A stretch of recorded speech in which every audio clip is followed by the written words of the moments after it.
Well, I'm Krishna Mallick. I'm the acting chair of the philosophy department. It is my pleasure to introduce you to Dr. Stefan Schindler, generally known as Stefan Schindler, who teaches in our department of philosophy. That is, this is Dr. Schindler's fourth public lecture. His first was The Reawakening of Bicameral Mind. His second was New World Order Views. His third was Ecology and Survival. Today's talk is a Pedagogy of Bliss, History, Mystery, and Tragic Beauty. In this talk, Dr. Schindler develops a philosophy of education based on joy. He suggests that a pedagogy of bliss will stimulate students to emerge from Plato's cave, break the chains of illusion, and commit to a life of learning and service. Dr. Schindler argues that a pedagogy of bliss would do justice to our students as citizens of the planet, promote universal brother-sisterhood, and transform our culture into one worth bequeathing to our children. One of the recent books that Professor Schindler has written is titled The Tao of Socrates, and he has already told you about the other books that he has published, which are on display on the table on my left.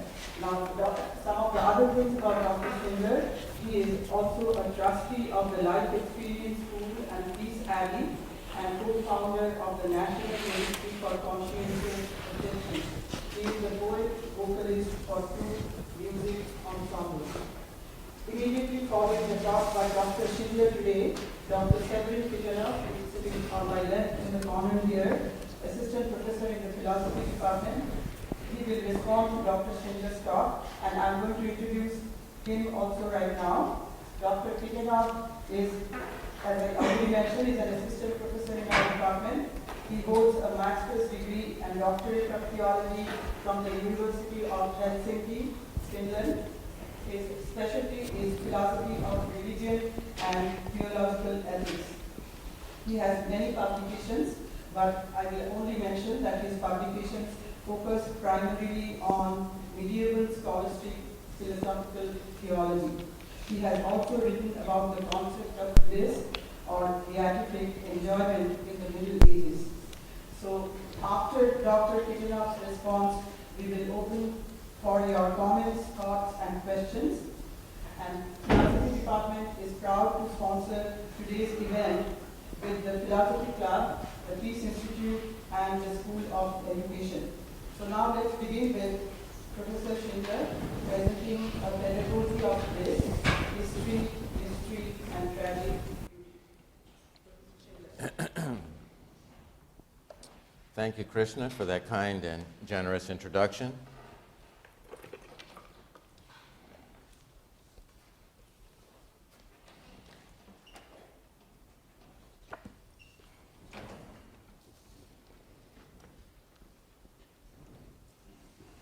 So, greetings, ladies and gentlemen. Thank you for your presence here today, March 4th, 2013, at Salem State University's Spring Philosophy Colloquium. Thank you again, Krishna, for that very kind introduction. I'd like to say again thanks to the Philosophy Department, the Philosophy Club, Hope Bene, and the Peace Institute, and the School of Education for co-sponsoring this event. I'd also like to thank Dr. Severin Kitanov for agreeing to be the panel respondent. Thank you, Severin. Severin has not shared with me his response, so I myself am in a state of mystery, as befits the title of today's discourse. As you know, the title of today's event is, as Krishna said, a pedagogy of bliss. Pedagogy, of course, just means education. Pedagogical means educational. A pedagogy of bliss, history, mystery, and tragic beauty. I'd like to begin with 4 short, simple quotes. Bear with me while I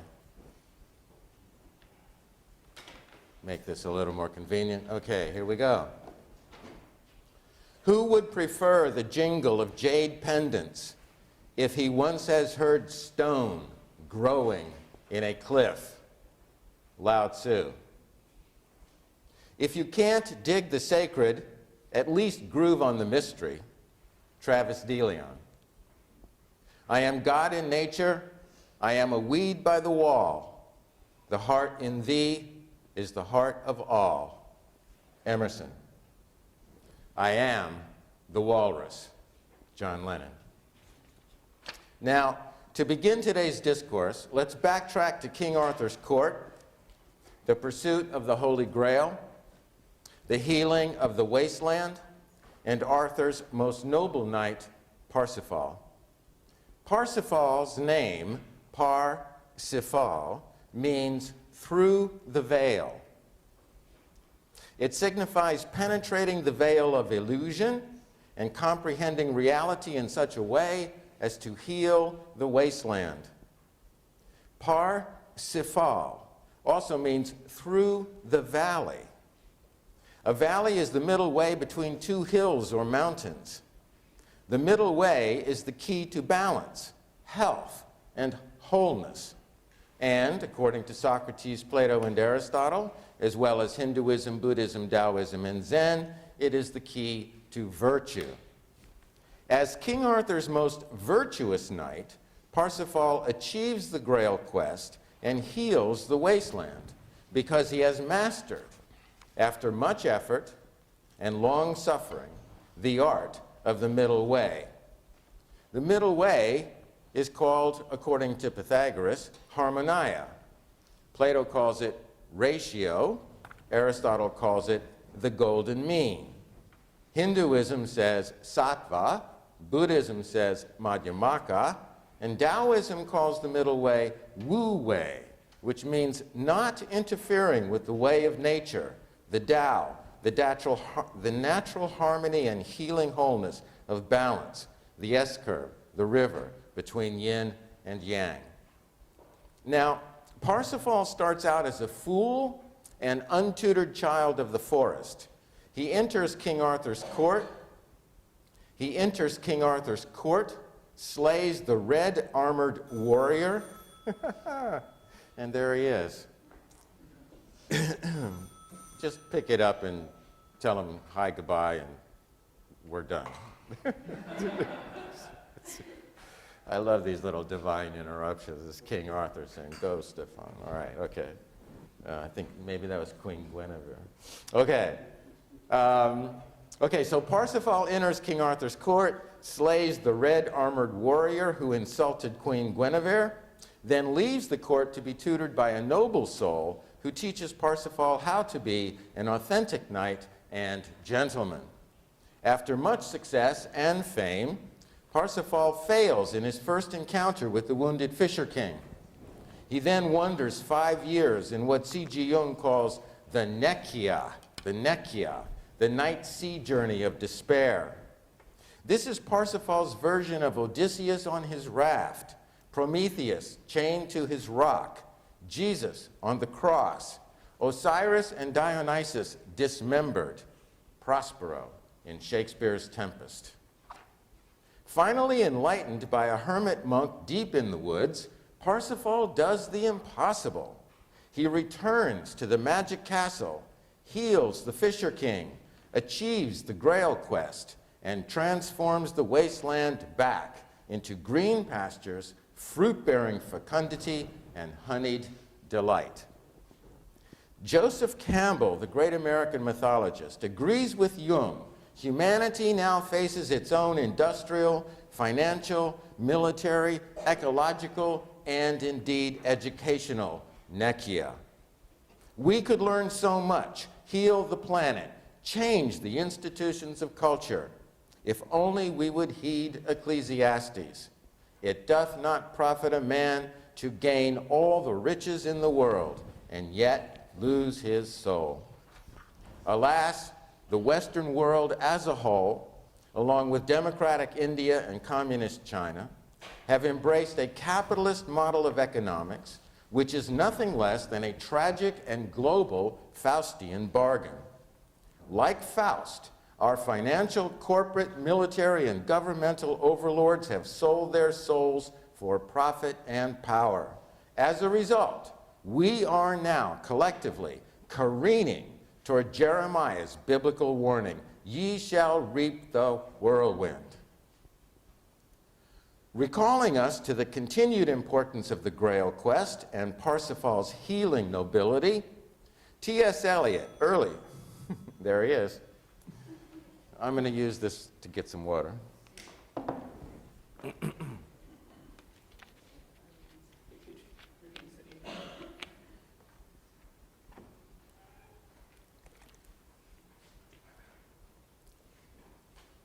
Recalling us to the continued importance of the Grail quest and Parsifal's healing nobility, T.S. Eliot, early in the 20th century, penned his prophetic poem, The Wasteland.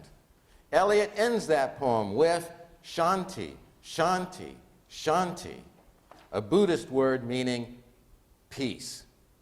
Peace can only be achieved when humans are educated into the realization that we are, by nature and karmic necessity, on a philosophic journey, the journey from the love of wisdom to the wisdom of love.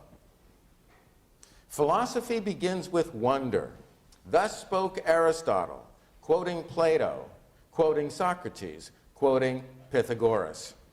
Pythagorean numbers are cosmic forces, a music of the spheres, to remind us of our karmic, co-creative, soulful, universal brother-sisterhood.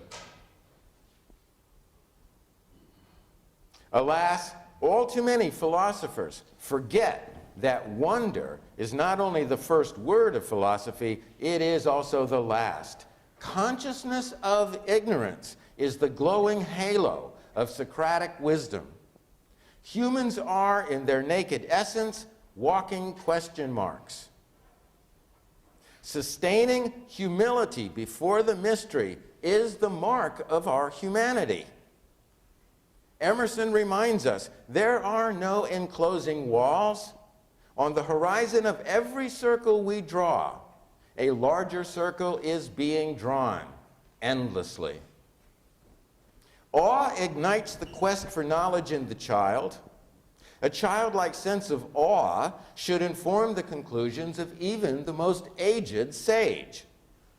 In Socratic terms, virtue is the quest for virtue. In Plato's Symposium, Eleusinian priestess Diotima, teaching Socrates the stairway to heaven, becomes the inspiration for Led Zeppelin.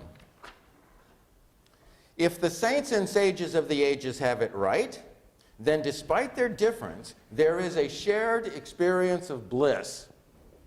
Plato's good is beautiful, and communion with beauty embodies the ecstasy of sex. The pilgrim on Plato's path of knowledge is thrown back into the world, pregnant with virtue, giving birth to beauty in time. Buddha says we are made of bliss energy. Socrates, Buddha, and Vedanta all say suffering is being unaware of and out of touch with the bliss energy that grew us in the womb, having lost our sense of mystery, our experiential sensitivity to the infinite in the finite, the universal in the particular, the eternal in the momentary. See the lily of the field. The great 17th century Polish poet Angelus Silesius captures the existential dimension of the Übermenschen. Of what use, Gabriel, your message to Marie, unless your bugle blows also for me? Though Christ 1,000 times in Bethlehem be born, if he's not born in thee, thy soul is still forlorn. The cross on Golgotha will never save thy soul. The cross in thine own heart alone can make thee whole. Rumi, the late 12th and early 13th century Persian Sufi, composes Dionysian hymns to his beloved, the incandescent divine. Rumi writes, "He exploded me. In the sea of love, I melt like salt. Cosmic comedian, I hear your river running over every stone." Socrates hears a voice. William Blake has a vision. Gandhi makes the honey of peace from pollen collected from the flowers of the world's religions. Love, beauty, peace, the good, are these names for bliss?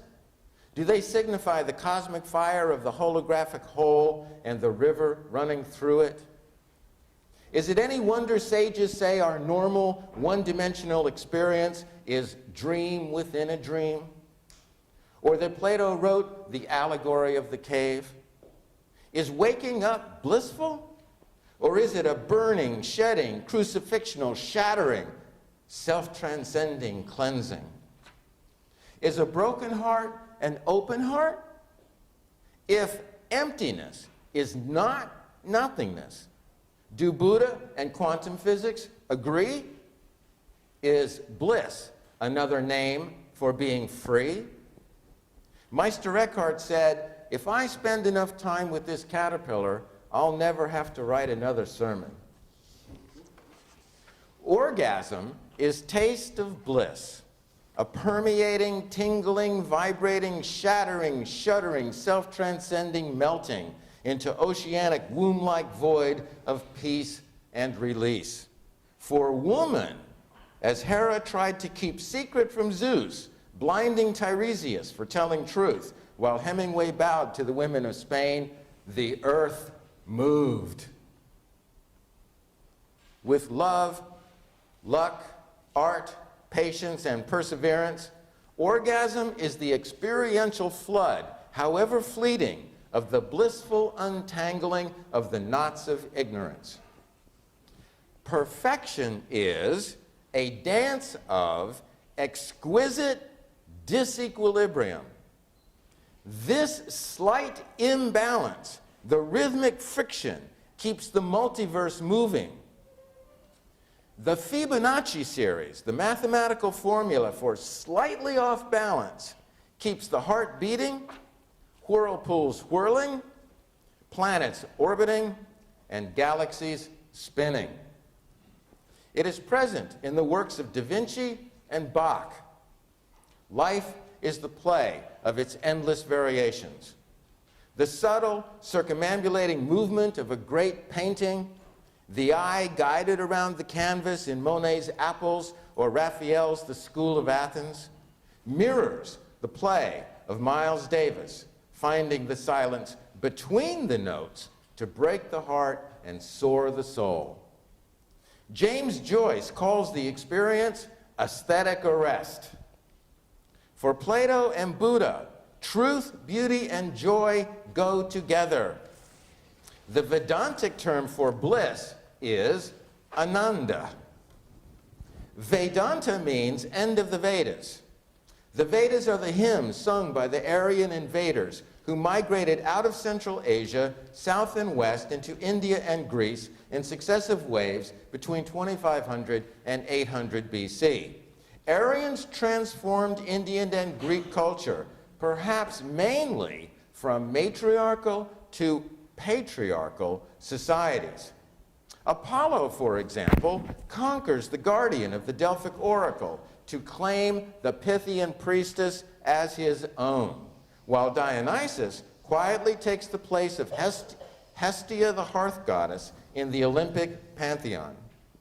In India, Brahma, Vishnu, and Shiva become the patriarchal divine trinity, with Agni as god of fire, parallel to Zeus with his lightning bolts.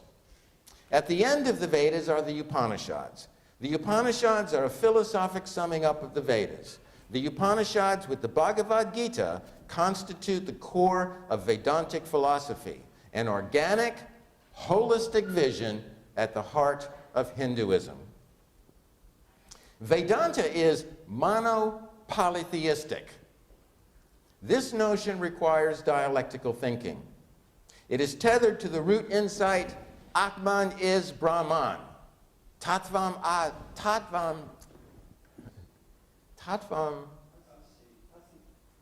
asi? Tattvamasi. Thou art that art thou. God is you, you are God. Tattvamasi. Atman is Brahman.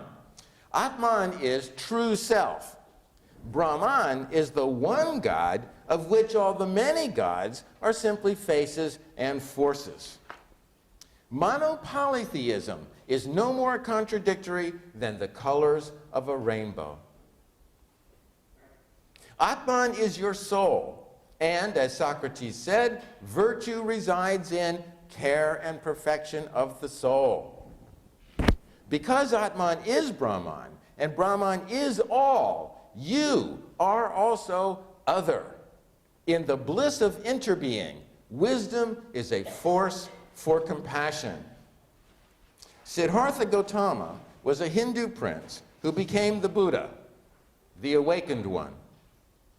He famously announces a doctrine of anatta, or anatman, no self.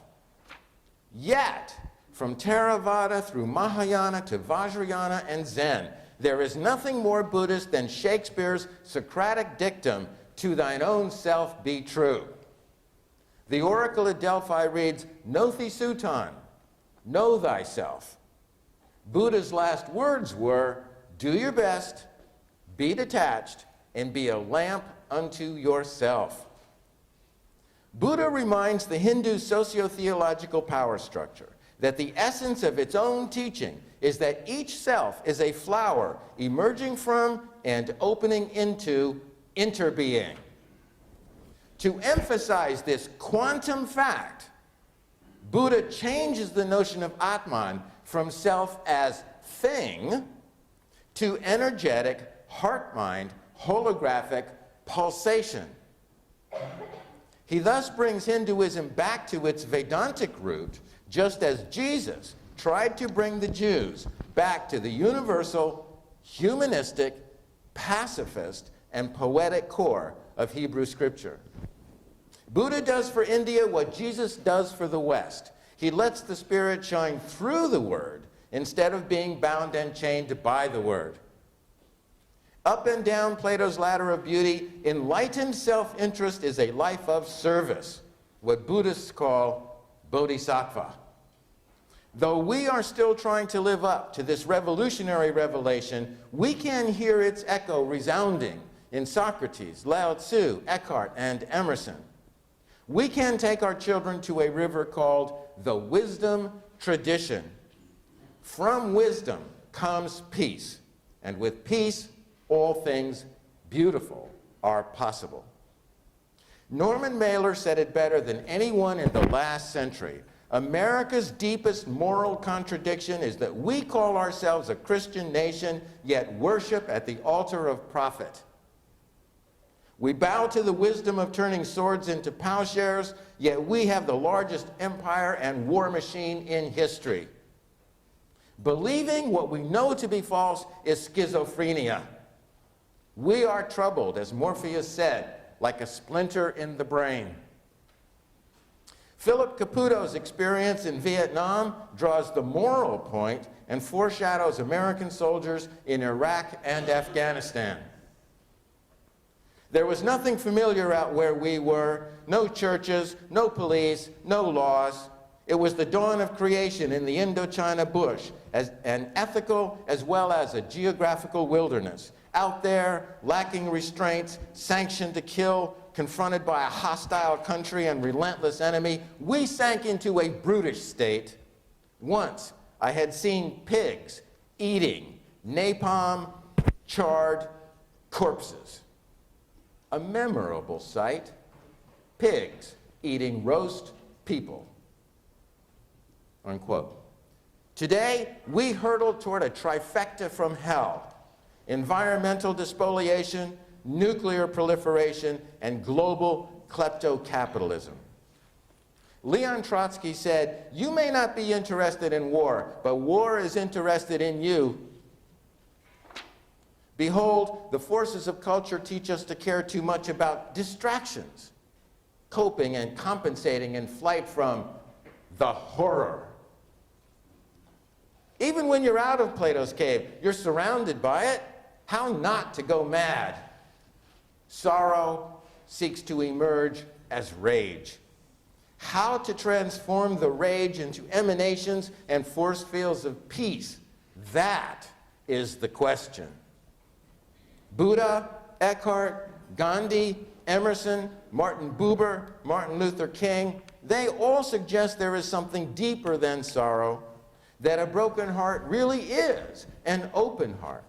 They suggest the heart opens at its deepest level into oceans of nirvana, ananda, grace. Om Mani Padme Hum. Om Mani Padme Hum, Tibetan jewel in the lotus. When Mani, the jewel of mind, roots and blossoms in the wisdom of the heart, Padme, you, Om, integrate with all, Hum, and you treat others the way you would like to be treated yourself. Through the Enlightenment Gestalt runs a river of exquisite disequilibrium between self and other. Panentheistic bliss, here now, the cup of grace overflows. Let us drink the nectar of the gods. Music be the food of love. Play on, we say, to the lily of the field. Then crouch to commune with Eckhart's caterpillar, soon to be a butterfly, image of ourselves. If the infinite is in the finite, the universal in the particular, the eternal in the momentary, as Blake believed, then enlightened self-interest suggests drinking from the cup of bliss every day, especially since we are stalked by the Prince of Death. Each day should be a rhythmic transporting into the transpersonal, cultivating the art of being in the world but not of it, making one's life a work of art. A splash of color, birds chirping in the trees, dappled sunlight through the leaves. Beauty is ever present. The dance of Apollo and Dionysus, challenge and response, freedom and form, tension and release, can be horrific or blissful. For those who know, it is the exquisite disequilibrium of the heartbeat of interbeing, and life is a ceaseless spiritual orgasm. For others, life is a tangled web of fear and desire. A pedagogy of bliss could revolutionize our schools and transform our culture into one worth giving to our children. Erich Fromm, a refugee from Nazi Germany, was an existential psychotherapist present in the White House during the Cuban Missile Crisis of October 1962, the closest the human race ever came to collective extinction.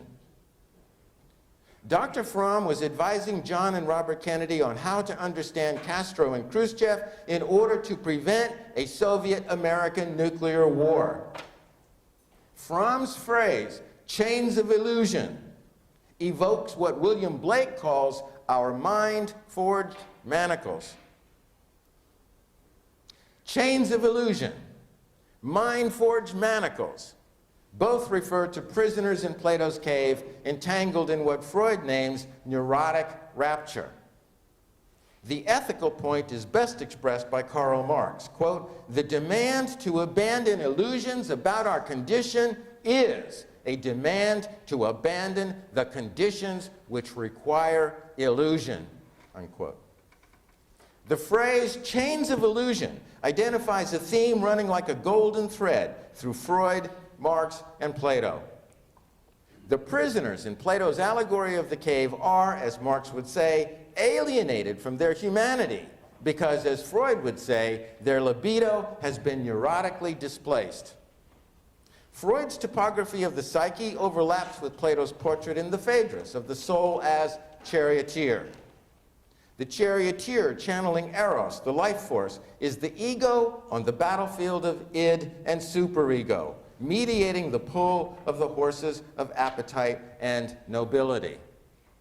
Freud, Marx, and Plato challenge us to a Socratic Promethean liberation comparable to the struggles of Parsifal, Oedipus, and Odysseus. This existential theme, this archetypal hero's journey, is also present in the work of Martin Heidegger.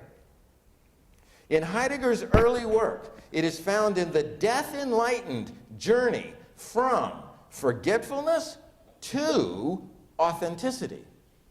In his later work, it is present in the Zen pilgrimage from techno-consumer nihilistic enframing to space is grace, voluntary simplicity, Gelassenheit, being in the world as poetic dwelling and thanksgiving. In both his early and later work, Heidegger is a social critic comparable to Freud, Marx, and Plato. There is a Zen thrust to his philosophic sword, and with it, we can cut the chains of illusion. It is well to remember that the word Buddha means awake. Boring teachers should be brought to trial for the murder of young souls. Thus speaks Alfred North Whitehead in The Aims of Education, his 1912 to 1928 collection of essays. Whitehead was a British mathematician and logician, co-creating symbolic logic with Bertrand Russell from about 1900 to 1910. Between the world wars, Whitehead moved to Harvard and became a metaphysician. Russell stayed in England, becoming one of the century's greatest peace activists. Whitehead makes peace a cosmic attribute. Peace and adventure are the yin and yang of eros. Beauty is tragic insofar as its birth in time is perpetually perishing, like the rise and falling of a wave. Life is a rhythm of challenge and response. Toynbee's key to the rise and fall of civilizations. Inscribed on the emerald jewel of alchemy, the microcosm mirrors the macrocosm. Russell tutors Wittgenstein. Whitehead forges a movement called process philosophy, still at work, bridging science and spirit.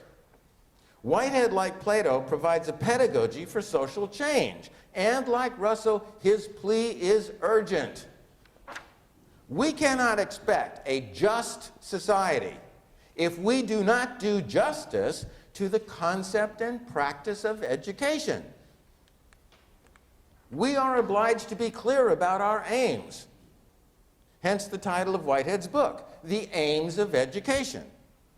Whitehead says teachers are insufficiently romantic and students are insufficiently creative, and the consequences for culture are soul deadening. Romance and creativity go together. They are the emotion and the harvest which connect education to life. Romance is Whitehead's word for interest. The first task of a teacher is to romance the students, to ignite their interest, provoke their curiosity, stir the emotions of awe and wonder. Otherwise, you're just throwing seeds into sand, and nothing will grow. How do you ignite interest, awe, wonder, curiosity, enthusiasm in students? Answer: any way that's legal. And since everything is ultimately interconnected, start anywhere. Then follow the thread to your topic and go from there. Observe how a child learns. First there is wonder. Then there is precision.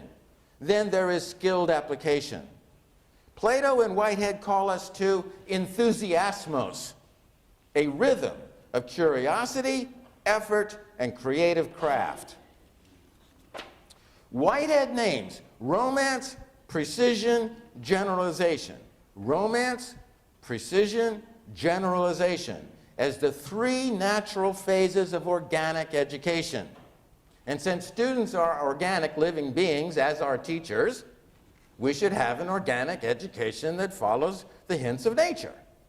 It should be alive, challenging, dramatic, mysterious, wondrous.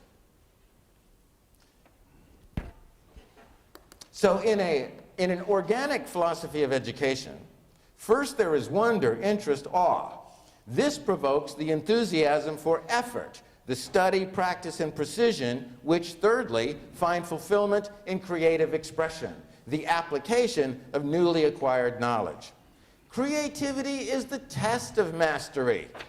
Creativity is the fruit of mastery, the taste of bliss, the satisfaction which stimulates romance for greater satisfactions. These three phases, romance, precision, generalization, exhibit, says Whitehead, an organic pulse. They embody the rhythmic claims of freedom and discipline. Romance is free, precision is disciplined, generalization is free again, but with disciplined application of limits. In the Poetics of Music, Igor Stravinsky says, the greater the limits, the greater the freedom. Imagine that. Yin as the secret force of yang, as any good martial artist knows. Stravinsky borrows from Nietzsche's The Birth of Tragedy to portray creativity as a dance of Apollonian form and Dionysian spontaneity. The rhythm of their dance, tension and release, is the pulse of life, great art, and true education. Creativity is romantic.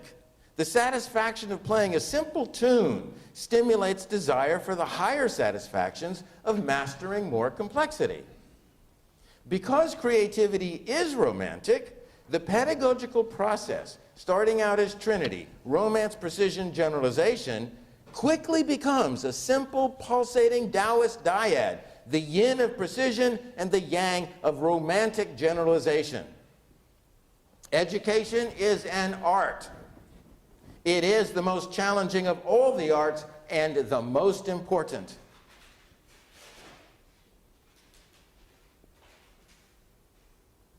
In the culture to come, schools will be gardens of learning and theaters of creativity.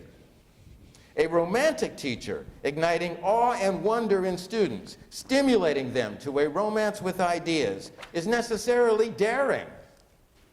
The maestro enters the class to stir the students into drama, discourse, Shiva's dance, the Pythagorean symphony of the spheres. Alas, today, because of institutional inertia, teachers and students are stuck in precision and test-taking, the memorization and regurgitation of a mass of mostly irrelevant detail. Imitation is the lowest rung on Plato's ladder of learning. George Bernard Shaw said, "The only time my education was interrupted was when I was in school." The Leave No Child Behind Act is, in fact, leave every child behind. The greening of America, the spirit of the 60s, has been subdued and overgrown with the sterilization of the American mind. This nation has made itself stupid on purpose, said Nietzsche of Prussia in 1880. Nietzsche's observation is a distant mirror sketching the absurdity and danger of the times in which we live. Fortunately, we also live in the Renaissance of the Renaissance. The web-connected indigo youth of today are the brightest ever to walk the planet. The unleashing of their energy is changing civilization. We live on the cusp of one of the greatest transformations in history. Only this time, the challenge is so great that our collective survival hinges on enlightened response. Immanuel Kant says enlightenment is liberation from our own self-imposed immaturity. William Faulkner said, "The past is not dead. In fact, it's not even past." The spirit of the 60s burns like a flame in today's youth. A Dionysian resurrection is surging. Meanwhile, the power elite are trembling. You can tell by the increasing fever of their folly and speech. Let us then persevere with our enthusiasmos, and let us show that Martin Luther King and John Lennon did not die in vain. Buckminster Fuller said, "There are no passengers on Spaceship Earth. We are all members of the crew." H.G. Wells said, "History is now a race between education and catastrophe." Martin Luther King said, "Wealth, poverty, racism, and war, these four always go together. And we cannot solve one without solving the others." Justice Louis Brandeis said, quote, "We can have democracy, or we can have great concentrations of wealth in the hands of a few. We cannot have both." Golden rule of crime detection: follow the money trail. Noam Chomsky says, "We have a simple choice, hegemony or survival. The United States can rule the world on behalf of banks, corporations, and the Pentagon, or the human race can survive." Kierkegaard's either-or has never been more poignant. Martin Luther King said, "We must choose between nonviolence and non-existence." Asked the secret to remaining so calm, centered, and sane in such a crazy and violent world, Krishnamurti replied, quote, "Fortunately, I have a cosmic sense of the ridiculous." Mark Twain said, "Some evidence is not to be denied. For example, a trout in the milk." Allow me then to conclude with the opening lines of T.S. Eliot's 1922, The Wasteland. "April is the cruelest month, breeding lilacs out of the dead land, mixing memory and desire, stirring dull roots with spring rain. Winter kept us warm, covering earth in forgetful snow, feeding a little life with dried tubers." Note Eliot's ecological verbs: breeding, mixing, stirring, feeding. Revel in his colorful lilacs. Note his warning that the land may all too soon be all too dead. Observe his call for memory, recollection of our roots. Note Eliot's caution that humans have become all too forgetful.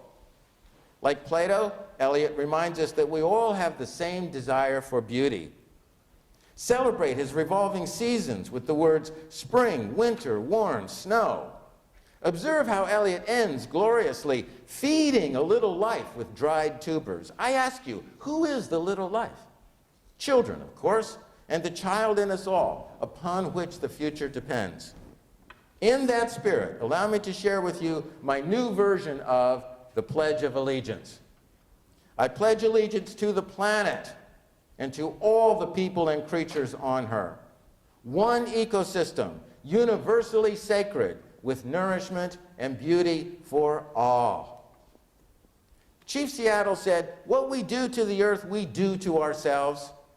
But America's founding fathers, like Columbus and his genocidal conquistadors, refused to listen. Despite the heroic efforts of Rachel Carson, Earth Day, and the spirit of the 60s, we now face what Hopis call Koyaanisqatsi, a time radically out of kilter, self-consuming, self-defeating, self-destroying. No wonder Pueblo Chief Mountain Lake said, "White man crazy," or that Australian Aborigines call us mutants.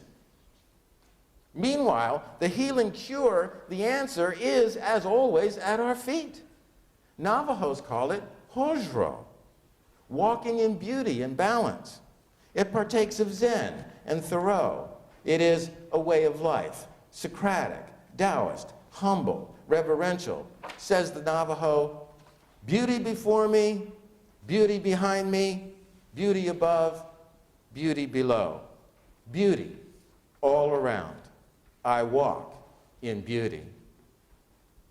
Today, there is a revolution in consciousness, a global mind change, a voluntary simplicity, heart-centered, earth-loving movement, which is our brightest hope for bequeathing to our children the future they deserve.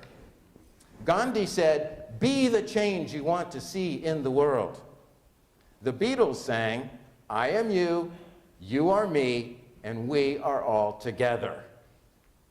In conclusion, then, I remind you that Shakespeare said, "The time is out of joint." But Dylan also said, "The times they are a-changin'. Joseph Campbell says, follow your bliss. I know you will. Thank you. Om Shanti.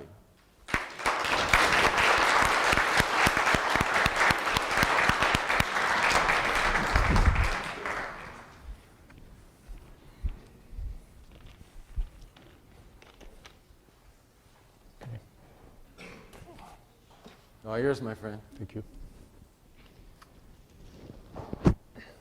I would like to thank Dr. Schindler for taking the time to prepare this lecture and for presenting today in front of an audience of Salem State University students, faculty, and administrators.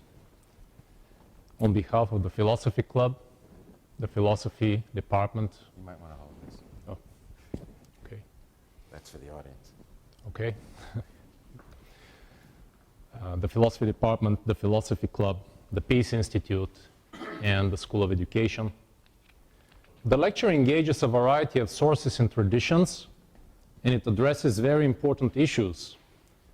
It inspires us to think deeply about education, its aims, and method.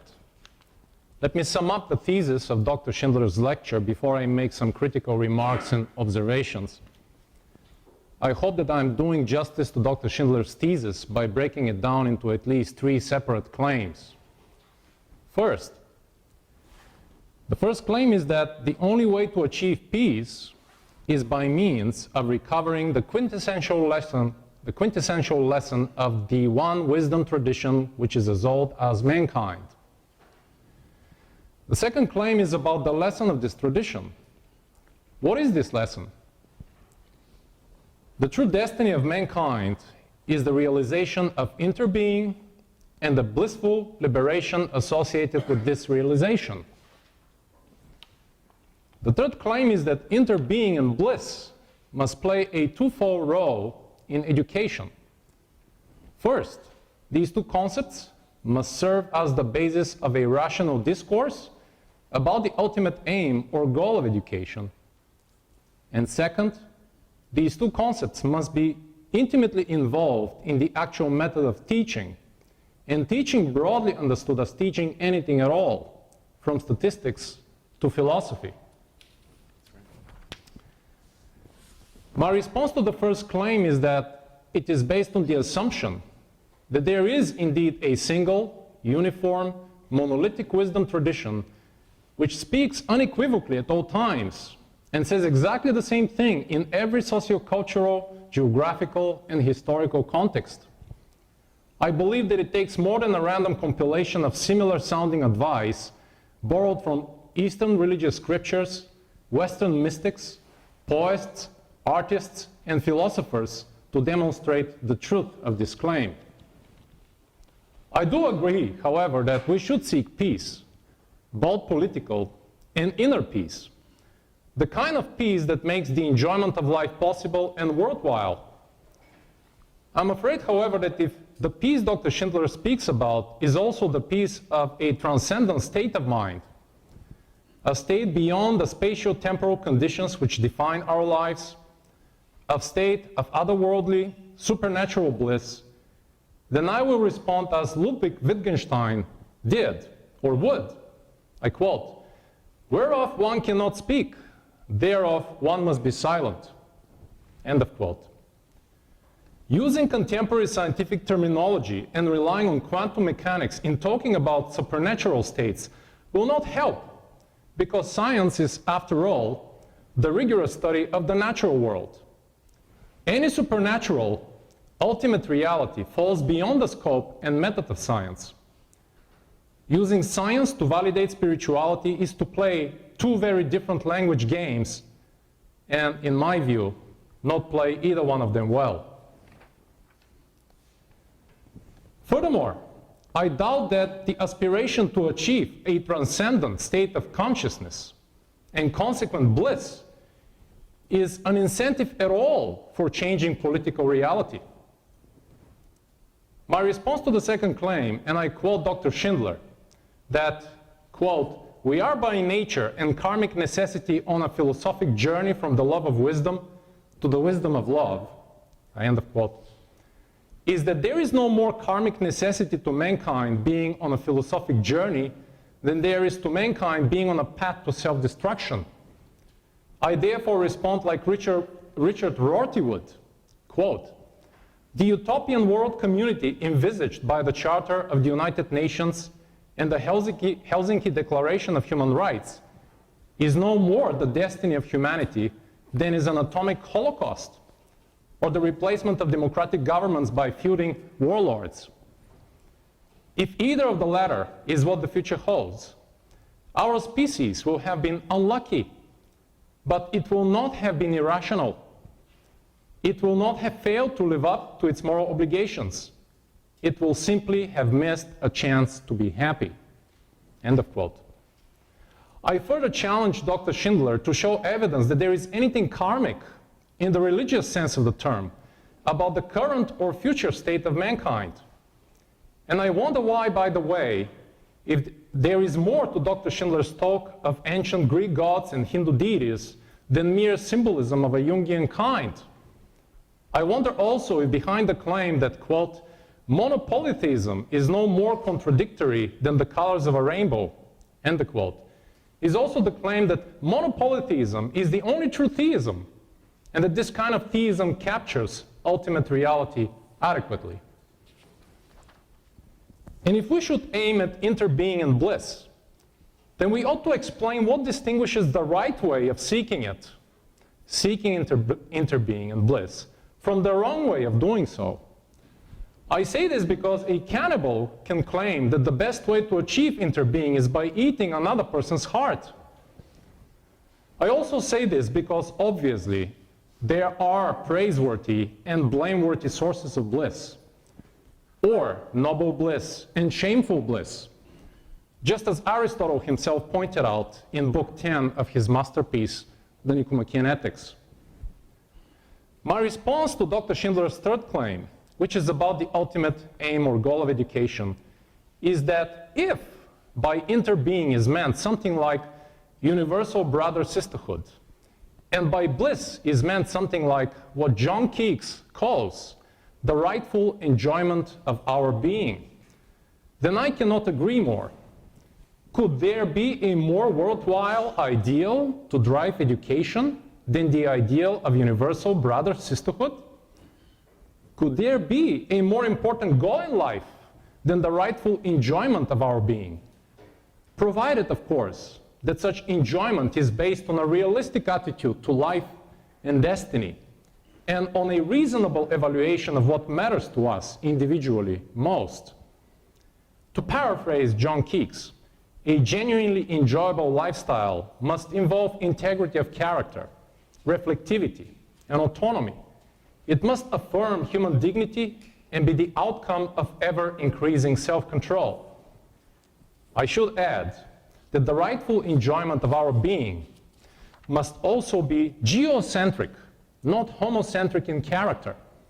In other words, it must involve an appreciation of the intrinsic value of every living and non-living thing on this planet and beyond. I do not think that the ultimate aim of education is agonistic in nature.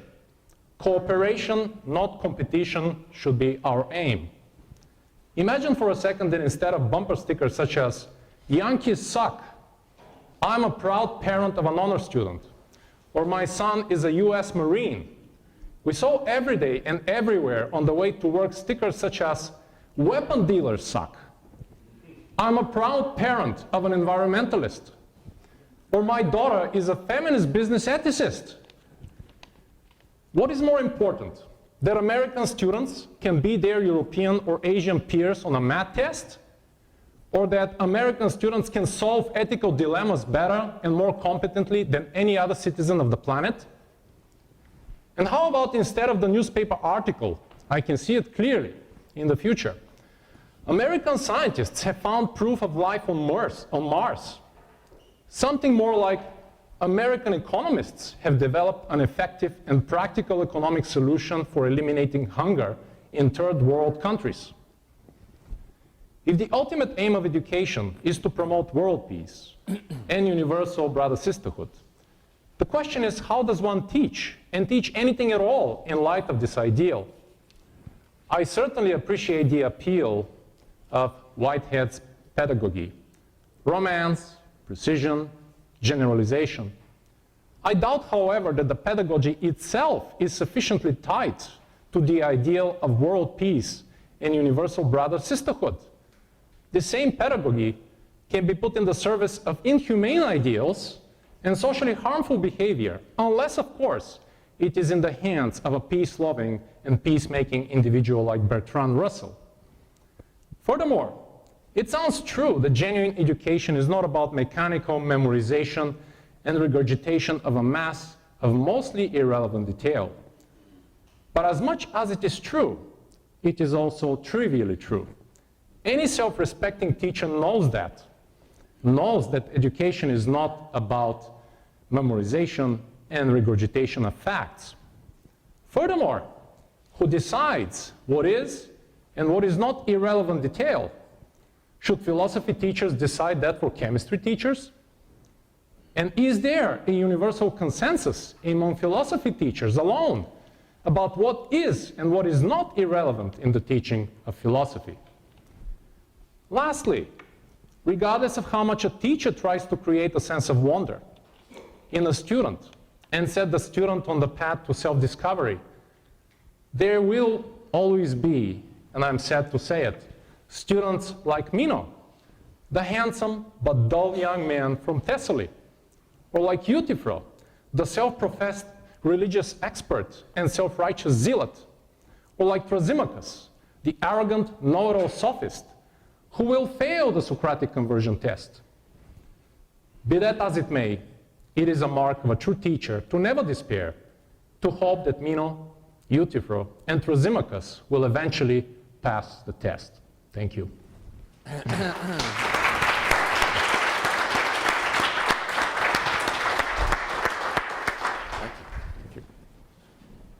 Thank you, Severin. I know that some of you have to go. We're just about out of time. I just want to clarify that I'm not talking about a transcendental state of happiness, bliss. I'm simply making the point that there are a variety of traditions, as there have always been, that confirm the idea that if we're going to have peace on earth, it's like Gandhi said, be the change you want to see in the world. The bliss I'm talking about is existential, it's here now. It's not about escaping the world, finding your bliss elsewhere at all. So the various criticisms that went with the assumption that I'm talking about something transcendental, I would say don't hold water, because that's not what I'm talking about. You can find bliss, you've all had a taste of it, we can cultivate it. There are numerous methods for doing it, both mystical, religious, empirical, scientific, even political, educational. However, I really enjoyed Severin's quote from Richard Rorty. I think he makes a very pragmatic and provocative critique of some of the things that I said. I wish we had another 40 minutes to launch into a rousing discussion and debate. Obviously, we don't. Even Severin and I don't have the time to fully articulate it. But you'll notice that, and I appreciate the way Severin, after his criticisms, quite beautifully and lovingly came full circle to say, and I'm going to paraphrase, that while Stefan and I might disagree about methods, our aims are the same: to stimulate our students to self-actualization, creativity, inner peace, universal brother-sisterhood. And making discoveries about Mars is not going to do us any good if we've destroyed the planet in the process. So we need to be pragmatic, we need to be earthy, and in that sense, we agree. So we disagree on some things, but we agree on the most important things, and I really appreciate that. I'm very conscious of the time, so I know most of you have to go. It looks like Krishna wants to say a concluding word, so if you just give... Actually, I would like to see if the audience has, it would be great to hear from you. You have 5 minutes to do that. If you have any comments, thoughts, anything like that, let's do it for 5 5 minutes? Okay, yeah, we can talk for 5 minutes. You want to come up and be part of this, Severin? I mean, because if I don't know the answer, I'm going to toss it to you. Okay. Brian. Thank you both for doing this. It's really interesting, really enlightening. My particular question, I would have to say, has to deal with this kind of, and I'm going to say this very lightly because this isn't quite my perspective, but almost, which is deals with this idea of a fetishism of the grade. Now, in a particular, in schools, we start to find that the grade becomes very important, and which takes us away from really focusing in on knowledge itself. So then, in a sense, knowledge becomes something separate from the grade, because when we talk about this idea of wanting to learn, we inevitably figure that because I got an A means that I learned, in which all it was standardized testing has really taken us away from. So how is it that this particular pedagogy can really help us to try to bridge this tension between this fetishism of the grade, and I use the term fetishism for a very particular political reason, and as we had different discussions, you probably know. Go ahead, articulate it. Yeah. How can we really get ourselves away from this idea of this fetishism? I'm taking off from fetishism in the box sense of, constantly wanting, and going after this thing, kind of like money. We always want the grade, but we don't want the knowledge that is attached to it, and we kind of exploit our labors in this sense for that reason. So how can the pedagogy of bliss really deal with, or at least try to synthesize this particular tension, and really address something like that? Well, I don't know that there's a simple answer, and I don't have the answer. I would like to do away with grades myself. Personally, I would like to. I think one way to address your question is if America had a serious discussion about education and its aims, and we would redistribute our financial priorities, right? Washington, we give enormous sums of money, right, to the government. They should, in turn, cut the Pentagon budget by 90%, and among all the hundreds of billions of dollars that would be available, also close the American empire, bring those troops home, right, and create experimental schools, and try a variety of experiments. In other words, try just pass-fail. Try no grades at all. And John Dewey, invented one of the most progressive school systems in the world. And he was not grade obsessed. I mean, students were growing their own food, cooking the food, eating the food, and they were learning science and philosophy and love of the earth and cooperation in the process. The school was so successful, it was shut down because it threatened the powers that be. So we need to return to John Dewey's very pragmatic, hands-on, earthy, cooperative, as well as competitive, efforts. But I don't know that there is one solution. But I do think that as Whitehead makes this point, so much education talks about knowledge, but we hardly ever talk about wisdom. And I think that instead of having grades that test your knowledge, we should find ways to give students the opportunity to, creative opportunities, to talk about wisdom, debate what it is, and create music and art and theater and various forms of getting us to that, blissfully into that cooperative effort. Severin, do you want to? No? No? Okay, yeah. One more, let's take, yeah. Well, Mike, and then we'll get to you both also. Yeah. So I was wondering if you could say a little bit more about this idea of bliss, because I was having trouble sort of wrapping my mind around it a little bit, to like what you're really getting at in its nature. Is it a feeling? Is it a judgment? And if it is subjective experience of consciousness, why should that be so important to pursue? Why should that be the center of our pedagogy, how we feel, as it were, from the inside?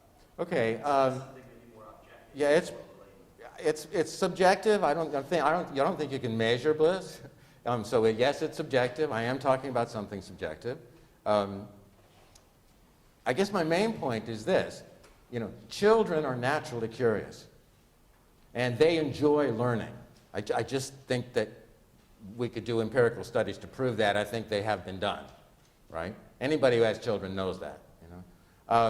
So Whitehead's point and my point is that if we have an educational system where students enjoy, they should enjoy going to school just as much as a child enjoys learning.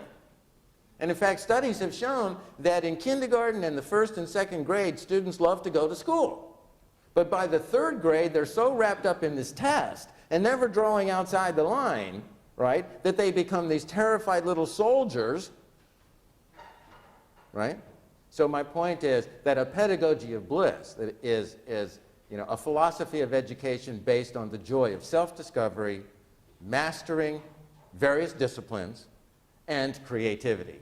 And if we have schools like that, and we could, if the money was made available and teachers were paid with their worth, and we had, a proper teacher-student ratio, and we de-emphasized grades, right, we could have a school system that would be a model for the world and create world peace. We could. Because if students enjoy going to school, they're not going to bring guns to school. You won't have to, this whole problem about bullying, that's just like missing the point. Students are bullying because they're frustrated out of their minds. They know they live in a crazy world. You create an educational system kind of like Plato was getting at in the Republic in the early stages. Lots of diversity to roam around and find what you're good at. And if you find out what you're good at, that makes you happy.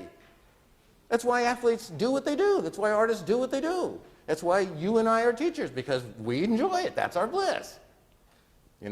So if students enjoy going to school because they are able to find what their genius is, what their talent is, what their gifts are, and if you have an educational system and an economic system that guarantees that students can self-actualize those gifts and give them to society, then I think that's what I'm talking about. Does that answer your question?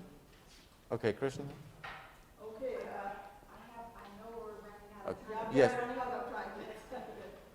One quick question. You both did a fabulous job, and I'd like to ask you, I think there's a lot in the name, and I just wondered, do you think we should rename New England to Peaceland? And if we renamed it to Peaceland, if that would challenge all of us to live up to the name of our region? I think that that's a superb point, and I would say yes, and I would add just this to that. I also think that since Salem means peace, as in Jerusalem, city of peace, right? I don't know who thought of this, but to call all our sports teams Vikings, Vikings are pirates, and pirates are terrorists. And if you think about it, the Salem Vikings means the peaceful terrorists. That's cognitive dissonance that ought to be addressed. And so we need to change the name of New England to Peaceland, and we need to change the sports teams here to, and make it a contest. Come up with something, right? But anything besides pirates. Okay, thank you.